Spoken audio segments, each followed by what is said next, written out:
ఆధునిక జీవన శైలిలో మార్పులు, వాతావరణ కాలుష్యం, రోగ నిరోధక శక్తి తగ్గడం, ప్రకృతిలో ఋతువులు దెబ్బతినడం తదితర కారణాలతో శ్వాసకోశ వ్యాధులు ప్రబలుతున్నాయని ప్రముఖ ఊపిరితిత్తుల వైద్య నిపుణులు డాక్టర్ ఎం రాఘవేంద్రరావు పేర్కొన్నారు. బోట్ క్లబ్ ఉద్యానవనంలో వాకర్స్ సంఘం ఆధ్వర్యంలో జరిగిన ఆరోగ్య అవగాహన కార్యక్రమాన్ని ఉద్దేశించి ఆయన మాట్లాడారు. దీర్ఘకాలికంగా సైనస్, జలుబు, తరచూ ముక్కుదిబ్బడ, గొంతు నొప్పి, తుమ్ములు, శ్వాసనాళాల్లో కఫం ఎలర్జీలుగా మారతాయన్నారు.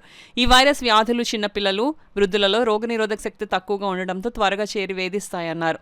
చలిగాలిలో తిరగరాదని, శీతల పానీయాలు, శీతల పదార్థాలు తీసుకోరాదని డాక్టర్ రాఘవేంద్రరావు తెలిపారు. వాకర్స్ సంఘ అధ్యక్షులు అడబాల రత్నప్రసాద్, కార్యదర్శి డాక్టర్ దాసరి శ్రీధర్, ప్రసాద్ నాయుడు, సూర్యనారాయణ, శ్రీవాణి, చింతపల్లి సుబ్బారావు, యనమల రామం, బుద్ధరా సత్యనారాయణరాజు, పి ధర్మచంద్రరాజు, రేలంగి బాపిరాజు, పి పాదసారథి తదితరులు పాల్గొన్నారు.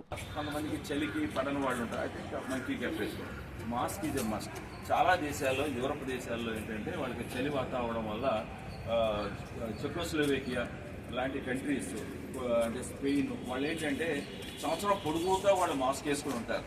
ఆ కంట్రీస్లో మనం అబ్జర్వ్ చేసింది ఏంటంటే ఎందుకు కోవిడ్ రాలేదంటే వాళ్ళందరూ కూడా ఈ గుడ్డ మాస్కులు ఉన్నాయి చాలా స్టైలిష్గా దాని మీద ఏదో డిజైన్లు లేదా రకరకాలు వేసి వాళ్ళు అదొక జీవన సరళి అంటే వాళ్ళందరూ కూడా మాస్కులు వేసుకోవడం.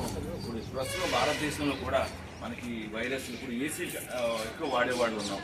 ఏసీ వాడటం వల్ల ఏంటంటే లిజనస్ న్యూమోనియా అని ఒకటి వస్తుంది.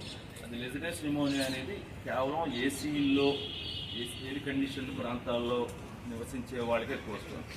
సో దాని ఏంటంటే ఆవశ్యకత ఏంటంటే చాలామంది సంవత్సరం పొడుగుతా వాడేస్తున్నాం. దానికంటే కూడా అవసరం ఉన్నప్పుడు సమ్మర్లో వాడటం వల్ల దానివల్ల మంచిది. రెండోది ఇన్ఫ్లుయెంజా వైరస్లు ఇవన్నీ కూడా చాలా మటుకు ఏంటంటే ఎవరికైతే రెసిస్టెన్స్ తక్కువ ఉందో, ఎవరికైతే ఊపిరితిత్తులో వ్యాధులు ఉన్నాయో, ఆస్మా కానీ ఈ ఎంఫెసిమా లేకపోతే బ్రాంకైటిస్ ఇంకా పాత టీబీ కేసులు వీళ్ళందరికీ ఏంటంటే ఊపిరితిత్తులకి ఈ ఇన్ఫెక్షన్లు వచ్చే ఈ సీజన్లో ఎక్కువగా అవకాశం ఉంది. కాబట్టి ప్రతి నెల కూడా second Sunday and fourth Sunday health awareness camps conduct చేయడం జరుగుతుంది. Prevention is the better than cure. వ్యాధులు రాకుండా ముందు జాగ్రత్తలు తీసుకోవడం. ఇప్పుడు శీతాకాలం ఉంది, శీతాకాలంలో చాలా ఇబ్బందులు పడే పరిస్థితులు ఉంటాయి. అది రాకుండా ఉండాలంటే ఏ జాగ్రత్తలు తీసుకోవాలంటే ఉద్దేశంతో డాక్టర్ రాఘవేంద్ర గారు super specialist in pulmonologist. But ఆ పల్మనాలజీ మీద ఎక్స్పీరియన్స్ డాక్టర్ కాబట్టి అలాంటి ఆయన ఉంటే బాగుంటుందన్న ఉద్దేశంతో క్యాంప్ ఏర్పాటు చేయడం జరిగింది. ఇప్పుడు సార్ చెప్పిన జాగ్రత్తలు తీసుకున్నట్లయితే మనం ఈ వచ్చే పరిస్థితుల నుంచి మనం కొంచెం మేల్కోవడానికి అవకాశం ఉంటుందని మీ అందరికీ తెలియజేయడం జరుగుతుంది. అలాగే ఎన్ని పనులు ఉన్నా వారు ఈ కార్యక్రమానికి ఇచ్చేసి అమూల్యం సందేశించినందుకు